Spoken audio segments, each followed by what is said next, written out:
Good morning, Crossings family. It's good to be together, even though we're not in the same room. And next Sunday, we're going to be able to be in the same rooms. For those of you who are ready to come back to church, we'll be open next weekend on June 7th at Edmond and Oklahoma City. Here in Oklahoma City, we'll offer the venue, sanctuary, and chapel services combined into one in the sanctuary at our regular times, 9:15 and 10:45. We'll be making a way for you to social distance if that's something you choose to do. The atrium and the chapel will both be open with the services being on the screens in those rooms for those who want to create a little distance. Masks will be optional. They'll be provided if you would like one, but otherwise they're optional. A lot of details. We hope you'll be in tune with us this week. Please, if you don't have the app, it's a good time to get it. And go to the app or our website, and there'll be detailed information this week of everything you can expect when you walk into our buildings next weekend on June the 7th. So we're very excited to finally be coming back together again, and I look forward to seeing you all, as many as you can, who can be here next week. Today, we're bringing a close to our sermon series, How Then Shall We Live? And we've been asking the questions. How should we live? It's based on a book that I mentioned the first Sunday of How Then Shall We Live? And so kind of a play on that title, we've tried to answer that question each week. Each week we've answered that question with stories from the Old Testament, a few from the New Testament. We've spent the last 6 weeks learning from the Bible how to answer the question, how then should we live? Today, I want to summarize with some specifics that I think will answer this question going forward, and I think in a way that you can write it down and remember it. It's been almost a month ago when I was sitting still, I do that occasionally, thinking, praying, trying to stay positive in this very troubled season that we're in, and I jotted down a question on a yellow pad of paper. It's become a difficult question that I'm asking myself, and I'm asking how I should answer it on behalf of just not only as a husband, father, and individual, but on behalf of Crossings as your leader. And I believe every one of us must answer this question. And here's what I wrote on that piece of paper several weeks ago. If you knew that another virus or calamity of some kind would hit us in 5 years, and it would shut down the world as we've known it, shut down the economy, causing economic hardships, job loss, and financial ruin for many. If you knew this in advance, what would you start doing today to prepare for that moment? Now, I was asking myself the question. It was causing me to evaluate how I spend my time, how I use my resources, how I interact with people, the people I interact with, how I'm going to treat my family. What would I be doing if I knew this exact scenario we've been in since March was going to repeat itself in 5 years? Some say it will, and it's hard to know what to believe anymore. But let's just, for the sake of our own thinking, what would it be if in 5 years, this happened again, even worse? And if we knew that right now for certain, what would we start doing like right away to be ready for when that happened? Well, many of you may be thinking you just really want to just turn off the computer or the TV right now. That sounds kind of gloomy and doom and all that, but I promise you, stick with me. I think I'm going to provide you the hope that came to me through God's word. I want to help us all answer that question in a way that I believe we could find helpful and encouraging. It won't be easy, but I think it can be helpful if we will tackle this and give thought to this thing that we've been drowning in the last 3, 4, 5 months. Author and teacher Chip Ingram wrote an article this week entitled A Wake-Up Call for the Church. He poses some very thought-provoking questions, and I want to give you those questions. I want to share those with you. He starts the article by saying this: it would be absolutely cruel and callous to minimize any of the current challenges and personal tragedy that this pandemic has thrust across the world. But what if there's another perspective? What if there's another narrative that measures and evaluates things through the lens of eternity rather than simply time? For the follower of Christ, we know that Jesus speaks a great deal about eternity, about life after death on this earth. So let's look at the what ifs that Chip Ingram raised. I'm not going to go through all of them, but a couple of them stood out to me in particular. What if there's a God who is personal and created all that there is, who loves everybody deeply and longs to have a relationship with all of us? What if his love has extended to such a degree that God would send us a living picture of himself in the form of a humble man named Jesus, who owned nothing, accumulated nothing, was the most encouraging, loving person to ever walk the planet, who was honest in ways that were often very painful about the reality of our lives, one who knew everything about us, things we hoped for, things we were engaged in that we were ashamed of, and he makes clear that he knows all of it, and he looks into our eyes, and he says to you and to me, I know everything about you, but I love you more than anyone else could possibly love you. What if, knowing this about God, we decide to turn from our selfish, controlling independence and self-focused idols and followed him? What if?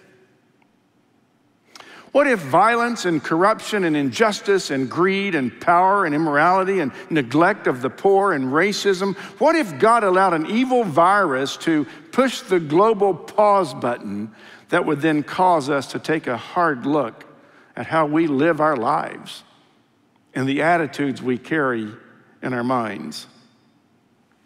God addressed this very issue thousands of years ago in Lamentations. Is it not from the mouth of the Most High that both calamities and good things come? Why should the living complain when punished for their sins? Let us examine our ways and test them, and let us return to the Lord. I can imagine how many times, hundreds of times, I've come across that verse, quoted that verse, memorized that verse. But I don't know about you, but it means more to me right now than it ever has. Let us examine our ways, test them, and let us return to the Lord. What if, in an act of severe mercy, our Heavenly Father is taking what is meant for evil and using it for good? Like a good parent, he's put us in timeout. Far from punitive, his desire is to help us take stock, pause, evaluate our lives, evaluate our relationships, evaluate our idols, and we all have them, and return to him for the life that is really life. What if? One by one, he has revealed during this time the false gods in whom we have trusted. Our faith in the God of money to provide power or control or security has somewhat betrayed us, or at least it's shown us it has limits. Our faith in the God of hedonism, we don't like to use that word, we don't call it that, but I think it is. This God of hedonism that promised personal fulfillment through the next great, amazing sensory experience. All that has come to a screeching halt. What if God has pointed out to us our worship of the God of self that speaks to prove our value and significance through our work, our talent, our looks, our accomplishments, all of which we neatly post on social media? Now we've been sitting at home having no choice but to face ourselves, to think about life. We've been minus the props of work and maybe some hobbies or the busyness that kept us from sitting still long enough to consider what's most important in life.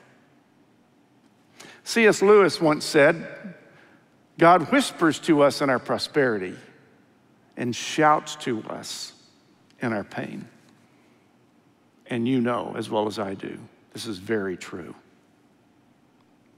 Could this crisis have been our chance to really consider how then should we live? How are we going to live? Will this season, once it's over and once we're looking back on this time in the year 2020, Do you think this will cause churches to be packed full of people, all seats taken, as people finally turn to the only one who truly loves us and knows our future?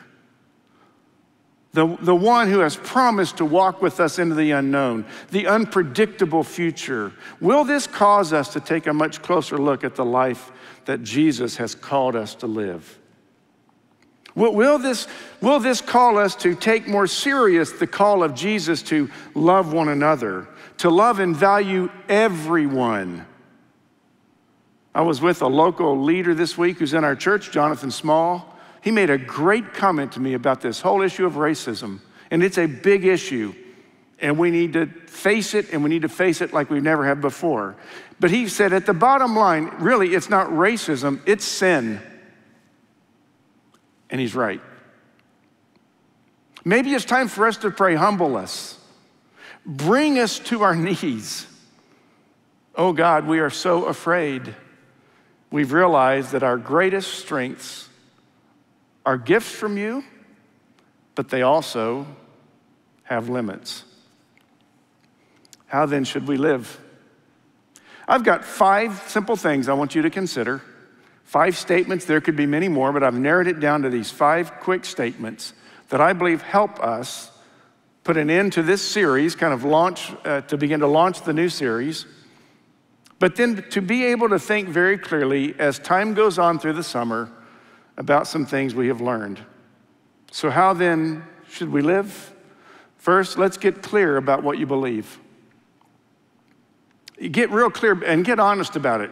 You may not believe much of anything, but at least admit it. You may believe there's a God. You may believe there isn't. You may believe that Jesus was God in flesh, sent to this earth by God, as God, to show us what God was like. You may believe that, and some of you may not believe that. But here's what I'm asking for: the integrity to know what you believe. Get it clear. At least know what you think about everything, starting with God. You've got to answer this, because whatever you believe or don't believe, that frames or forms your anchor in life. What holds you together? I've always loved this verse. We have this hope. We have this hope, and his name is Jesus. We have this hope as an anchor for the soul, firm and secure. There's been times, plenty of times for me and for all of us, when we chose to be our own anchor. We decided that we'll provide our own hope. And to me, I realized it was kind of a feeling that I think would be similar if I was trying to hold on to the anchor rope of a cruise ship. Just the thought of thinking I could do it is bizarre, and yet how many times does our life so desperately need the touch of the one who made us, and we choose another way? We choose to be our own anchor. Let's get clear about what we believe. And then secondly, let's have the courage to live what you believe. Live it, whatever it is. Be honest about it. Whatever you believe, let it show up in how you live. John 11:26, and whoever lives by believing in me will never die. Do you believe this? That is a radical statement. There are people in this culture today who would hear me say that and think those people are crazy. And to some degree, the further the culture seems to get away from sanity in any sense of God, this seems even more bizarre, but it is as true today as it was 50 years ago, 100 years ago, 1,000 years ago, 2,000, 3,000, 5,000 years ago. Whoever lives by believing in Jesus will never die, he said. I don't know what that looks like. I don't know how that happens, but I believe it. Do you believe it? That's the question here. This is the second question. Do you believe it? First, we're going to get clear about what we believe. Second, then we're going to live what we believe. And you know what? I told the staff this week, I told my team, I probably should have told them, 30 years ago. I thought I'd said it, but I'm not sure I had it, or at least I don't say it enough. And maybe it's good for you to know. I really function and live with 2 passions as a pastor. 2 very strong things I feel that drive me to do what I do, to say what I say. And those 2 things, my passion is the person who's far from God. If you're not sure what you believe, that is not going to cause me to completely shun you or to not have any interest in speaking with you. Quite the opposite. I'd love to help answer your hardest questions. That's why we do the Alpha course. It's here to help us answer tough questions because we at Crossings aren't afraid of the hard questions. But one of my passions is for people who are far from God, who think they've encountered him, but they encountered a counterfeit version of him. And then my second passion is the simple application of the Bible. That's why I pretty much live in application. Why? Why is that the case? I've been in church all of my life. When I was born, my dad was a pastor. I think my second week alive, I was in church. And frankly, I'm one of those people that, maybe a few people, that my brother and I had a fantastic upbringing in church. We were part of 2 churches in our life. That's a pretty good deal as a preacher's kid. We were loved in both places. We have great memories. We were taught what Jesus looked like and felt like. We're so thankful for that. But I've been in church now for 61 years. The gospel has been preached for 2,000 years here on planet Earth. And I guess sometimes I get a little concerned about good church-going people who know the Bible cover to cover, but somehow find permission or a reason to not live out the life that Jesus has called us to live. We know a lot. What I want to know is, are we living it? It's one thing to say I believe something. It's another thing to act on it. And I just sometimes wonder, how is it possible that the world in the last 2,000 years finds itself today in the kind of crisis we are in, not just in our health and not just in a virus, but in our thinking, in our beliefs, in our politics? What a mess. So I'm real passionate about application of truth. That's why I want to say to you, please, will you just decide what you do believe? And then will you please, I beg you, for God's sake, live it. Live it honestly. And if there's something that you're not proud of, if there's something you're questioning, is there something you want to do differently, then get clear about it. But it's time to know what you believe and then live what you believe. The world desperately needs people who claim to follow Jesus to present the picture of Jesus that we all love, the picture that drove us into his arms, because others will come to him if they can find him. And those of us who know him and those of us who have him are responsible to help others find him. So get clear about what you believe, live what you believe. Number 3, deal with the desires that are destroying you. I think this last several months, these have been prime opportunities to sit back and evaluate, to really ask yourself the hard questions. Sin is crouching at your door. It desires to have you, but you must rule over it. Isn't that great? Out of the old book of Genesis, chapter 4, verse 7. Sin is crouching at your door. Yes, it is. It desires to have you. Yes, it does. But you must rule over it. And the only way we can do that is with the help of our God and Father and the help of the power of God's Spirit within us to help us do the right thing. I'm talking about things we think are okay, or things that we assume will not ever be known, or things we don't think are a big deal, things that won't hurt anybody, we say, but they are clearly out of line with God's idea of life. These are things that could eventually destroy us, our families, our jobs, our finances. And I just say this has been a tremendous moment. If you haven't already done this, I encourage you to do that before things get so normal, we are kind of once again okay with things we know are not good. Maybe it's time to call the counselor. Maybe it's time to get accountable with somebody and let them in on your life. Trust them. Maybe it's time to determine that you are going to change with God's help. Deal with the desires that are destroying you. Number 4, get your priorities clear.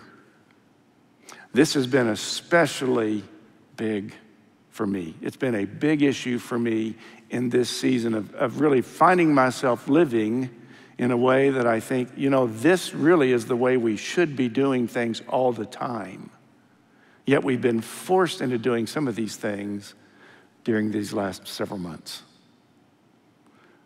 There are many priorities I could talk about, but these are the key to this moment. And I want to give you several things that I think where priorities have to be considered. And the first one is relationships. Relationships. What's it like to be known by many and yet have so few life-giving friendships? Narrow it down. During the pandemic, maybe you've spent time with people you really care about and love and who care about and love you. Maybe it's time to focus on a few really strong relationships that just somehow breathe life into you. Maybe it's time to value and appreciate those close friends and realize that the more time you spend together, the better it gets. Value and appreciate all your friends, and we all have many friends, but define the few around you who you know without a doubt would be with you no matter what. And I'll kind of come back to an earlier question framed with a different subject. If you could only invite 4 friends over during this, let's say during the last 5-6 months, we were only allowed to invite 4 friends over, who would those 4 be for you? It's a great question. We need to think very clearly about our relationships. Secondly, our money. There's no question that probably this subject has been the most frightening subject for most people. We went from a booming economy that seemed to have no end in sight to a very frightening economy. I believe we'll recover at some level. It'll be a new normal, but we'll recover. History proves that we will be okay at some level. Now, okay may be defined very differently in the future than it is today. Money. How many people during this season regret the money they've spent on things they don't need, things they can't afford, all to impress people they really don't much like? There's a story in Mark chapter 10 of the rich young ruler, and it's an interesting story, and I think it's just a statement of priority, really. Some people think, well, it's Jesus really beating up on rich people. It's not at all. It's the story of this young man came running up to him and knelt down to him and said, "Good teacher, what must I do to inherit eternal life?" And Jesus said, "Well, why do you call me good? Only God is good. But to answer your question, you know the commandments." And Jesus spouted off a few of those commandments. You must not murder, commit adultery, steal. You must not testify falsely. You must not cheat anyone. You honor your father and mother. And this young man who'd asked the question said back to Jesus, "Teacher, I've obeyed all those commandments since I was young." That's really a nice way or a code to say, I'm really perfect. I'm really perfect, Jesus. So looking at the man, Jesus felt genuine love for him because he knew that young man was leaning on all the wrong things to please God. So Jesus throws him a curveball. In this moment, this isn't something for everyone. This is something for those who need to hear this. Jesus said, there's still one thing you haven't done. Go sell all of your possessions and give the money to the poor, and you'll have treasure in heaven. Then come follow me. At this, the man's face fell, and he went away sad, for he had many possessions. Perhaps this season has been a time for us to find out what really matters, particularly what really matters in our relationships, in our faith, but in how we use money. I predict and I hope and pray that going forward, there'll be a lot more people who will start saving money. What a radical concept. Who might get out of debt, who might see things differently, who might trust God with their finances. The Bible speaks of the perfect financial plan. You won't find a better one. I've followed it for many, many years. And I will promise you it's a fail-safe method. So how then should we live? Well, we want to be clear about what we believe. We want to live what we believe. We want to deal with desires that are going to destroy us. We want to get our priorities clear, and the priorities of relationships, money, and then there's another priority in this list, and that is time. It kind of goes into how we handle relationships, but this is really a good hard look at how do we use our time. Stop saying yes to everything because you're afraid to say no. You know what's interesting? And I'll admit to some of this, I'm not pointing any fingers here. And maybe I'm just afraid to tell you that I'm really going to say too much that could define me here. So I'll just go ahead and admit it. I know a lot of people, that's code for I've really learned about myself. I know a lot of people, and I know this guy who's found it very helpful to not have any pressure to do some things that I really prefer not to do, or to do things that I'd like to do. I've just been amazed at the fact that it's like this pandemic has given us permission to hunker down and not worry about what anybody else is thinking about for this moment. It's just been a bit freeing to not have peer pressure, social pressure, guilt pressure. It's been a wonderful time for us to consider, what are we going to do with our time? How are we going to spend it in a way that really matters? Yes, we need to help others. There's some things we need to do because they need to be done. There's some places we need to go because we need to go. But sometimes we feel such pressure, or maybe such guilt, that we get so many people asking us to do so many different things and go so many different directions, and the guilt just overwhelms us because we try to do it all and then we aren't very happy with ourselves when we do it. So let's get our priorities clear in relationships and money and how we use our time, and then spiritually. Let's get some priorities clear about our spiritual life. Like I said a minute ago, you would think that having been through what we've just been through, what we're still coming out of, that every seat in every church would be full of people finally deciding to trust God for a future that He knows and we don't. Let's explore the privileges of knowing Jesus by reading the Bible, discussing it with others. I'm a believer in Bible study. Yes, my passion's application of Scripture, but don't let you believe, I'm not gonna let you believe for any time that in any way do I not value learning and learning what the Bible says. I value that highly, and our church ministries will flesh that out very clearly. They demonstrate that commitment. But I think it's time for us to read God's word and learn it and talk about it with others, and then do what it says to do. Psalm 119 says, I will study your commandments and reflect on your ways. I will delight in your decrees and not forget your word. I will study your commandments. I'll reflect on your ways. I'll be happy with your decrees, and then I'll not forget it. I'll not forget your word. And then one last one, which could be among the most important of these steps for priorities, getting them clear. Let's pray. Spend time talking to God. You don't have to wait till you get to the church to pray. You don't have to wait till you're in a maybe sacred place to pray. God will listen to you and hear you wherever you are, whether it's in your office, in your car, sitting in the drive-thru, wherever it may be. Now, don't push God to the edge to where you only squeeze him in the drive-thrus of life. He deserves our time and our attention and our worship and our praise.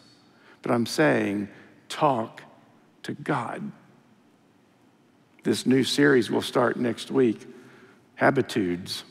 And it's grown out of a phrase that you'll hear and read in the New Testament where it's talking about Jesus, and then it will say, as was his custom.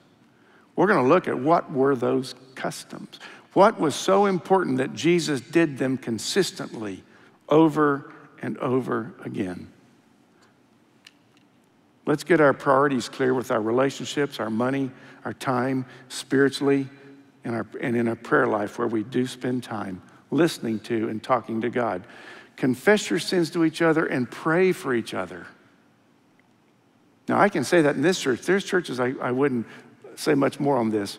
There are some churches, if you confess anything, the whole world's going to know about it before church is over.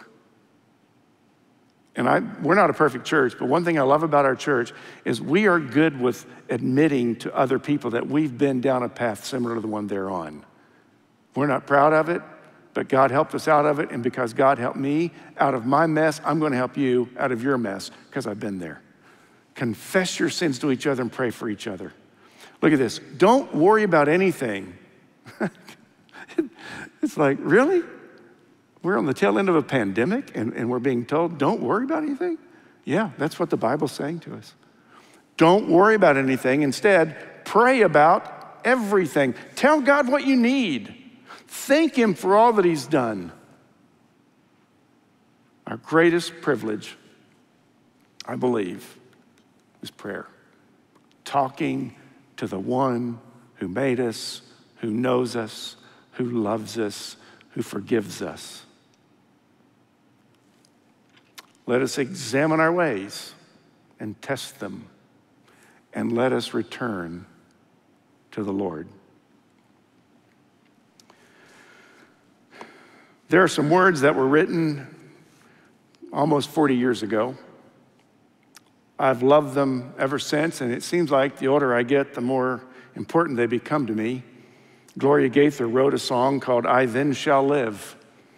I've read it before. I suppose I could say if I had to pick one song that might be one of my life songs, this would be it. Don't worry, I'm not going to sing right now. The auditorium's already empty, and I don't want to cause any further problems. But this song is these words are so important to me, and I'm going to share them with you as I close, and then I'll pray.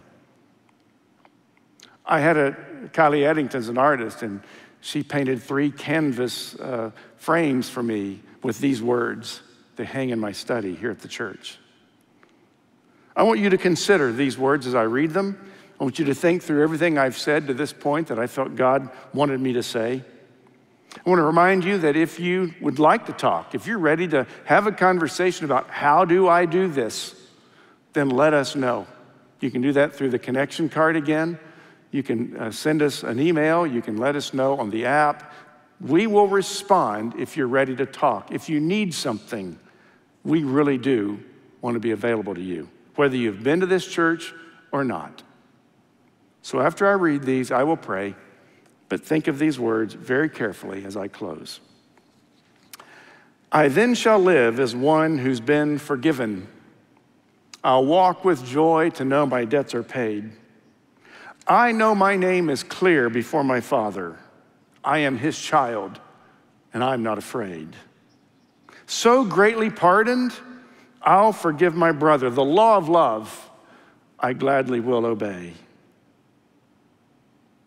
I then shall live as one who's learned compassion. I've been so loved that I'll risk loving you. I know how fear builds walls instead of bridges, so I'll dare to see another's point of view. And when relationships demand commitment, I'll be there to care and follow through. Your kingdom come around and through and in me. Your power and glory, let them shine through me. Your hallowed name, oh, may I bear with honor, and may your living kingdom come in me. The bread of life, oh, may I share with honor, and may you feed a hungry world through me. Father God, we thank you so much for the reminder of your love for us, for the reminder today that you have so much more for us than we settle for. God, I pray you'll help us to raise our eyes and see a higher, bigger, greater picture. May we discover your love for us. May we discover your deep desire to walk with us through frightening times. Father, we need you and we need each other. And I pray that in these times, in these last several months, if we've learned anything, we will have learned those 2 things. We thank you in Jesus' name. Amen.